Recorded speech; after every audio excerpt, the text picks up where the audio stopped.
Yes, నటసింహం Balakrishna తనయుడు Mokshagna entry ఎప్పుడు?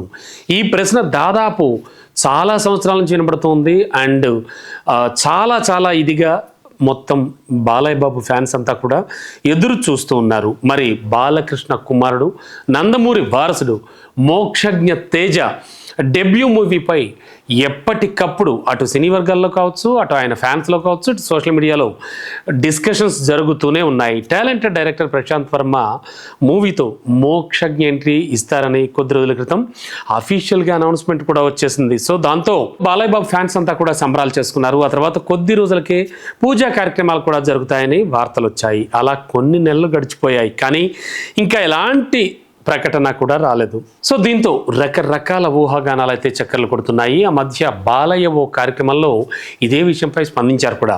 ప్రశాంత్ వర్మ మూవీతోనే మోక్షో డెబ్యూ అని కూడా ఆయన తెలియజేశారు. అదే సమయంలో Balayya super duper hit movie Aditya 369 సీక్వెల్తో మోక్షజ్ఞ హీరోగా ఎంట్రీ ఇస్తారని అప్పట్లో వార్తలు కూడా వినపడ్డాయి.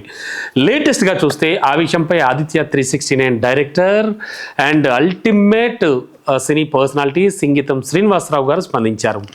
తమ మూవీ సీక్వెల్ కోసం అంతా ఎంతో ఆసక్తిగా ఎదురు చూస్తూ ఉన్నారని, అది ఆయనకు తెలుసని కూడా ఆయన తెలియజేశారు. అందుకే స్క్రిప్ట్ కూడా సర్వం సిద్ధమైపోయిందని చెప్పారు.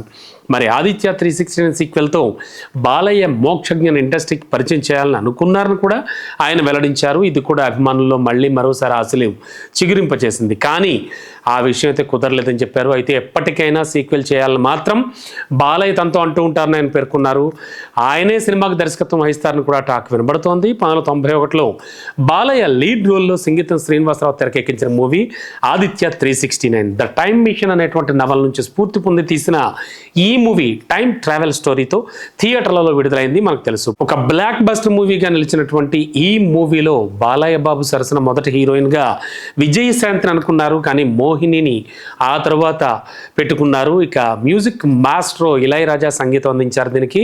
అండ్ శ్రీరామ్, విఎస్ఆర్ స్వామి, కబీర్ లాల్ వంటి అద్భుతమైన ప్రముఖ టెక్నీషియన్స్ అంతా కూడా ఛాయాగ్రాహకులుగా వర్క్ చేశారు. అయితే ఇప్పుడు 34 ఏళ్ల తర్వాత మళ్ళీ ప్రేక్షకుల ముందుకు వచ్చింది ఈ మూవీ. రిలీజ్ అయింది, విపరీతంగా జనం చూస్తున్నారు, మంచి రెస్పాన్స్ కూడా అందుకుంటోంది. మరి సీక్వెల్ ఎప్పుడు వస్తుంది? ఒకవేళ వస్తే అందులో మోక్షజ్ఞ ఎంట్రీ ఉంటుందా అనేది మాత్రం మళ్ళీ మరోసారి చర్చను ఆసక్తిగా మలిచారు డైరెక్టర్ సింగీతం శ్రీనివాసరావు. చూడాలి ఏం జరుగుతుందో.